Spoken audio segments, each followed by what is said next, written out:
Hi అండి. ఈరోజు మనం ఆవకాయలలో నువ్వావకాయ ఎలా పెట్టుకోవాలో చూద్దాం. ముందు మామిడికాయ ముక్కలన్నింటినీ క్లీన్ చేసేసుకుని దాన్ని 1 గంట పాటు డ్రై అవ్వనివ్వాలి. ఎటువంటి తడి లేకుండా మెయిన్గా చూసుకోవాలి. నువ్వుల్ని 1 గంట పాటు ఎండలో పెట్టుకుని తర్వాత ఫ్రై చేసి పౌడర్ చేసి పెట్టుకోవాలి. ఇప్పుడు 5 కాయలకి ముందు 1/4 లీటర్ నూనెని పోసేసి బాగా కలుపుకుని 10 నిమిషాలు పక్కన పెట్టేసుకుందాం.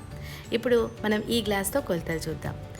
ఆవపిండి 1/2 గ్లాస్ పడుతుంది. అలాగే red chilli powder 1 glass, salt కూడా 1 గ్లాస్ పడుతుంది. నువ్వుల పిండి 1 గ్లాస్, అలాగే మెంతి పిండి ఒక 2 టేబుల్ స్పూన్స్ సరిపోతుంది. రెగ్యులర్ టేబుల్ స్పూన్స్ అండి.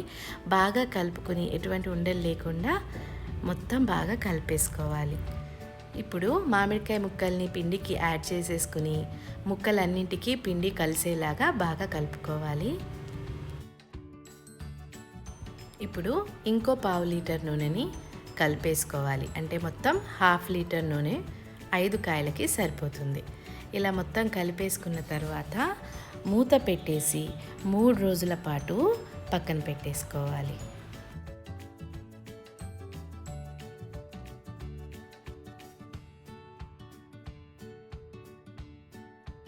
నెక్స్ట్ డే ఒకసారి కలిపేసుకుని సాల్ట్ కానీ కారం కానీ ఆవపిండి కానీ ఏదైనా తక్కువ పడితే ఈ స్టేజ్లోనే కలిపేసుకోవాలి.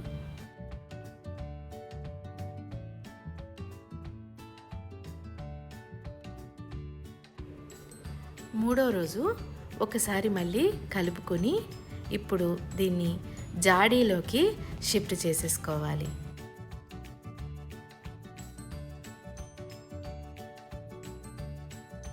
అంతే అండి, ఎంతో టేస్టీగా ఉండే నువ్వావకాయ మనకి రెడీ అయిపోయిందండి. తప్పకుండా దీన్ని ట్రై చేయండి, నచ్చుతుంది మీకు. నా వీడియోస్ మీకు నచ్చినట్టయితే నాకు ఒక లైక్ చేయండి. తప్పకుండా షేర్ చేసి సబ్స్క్రైబ్ చేయండి. Thank you.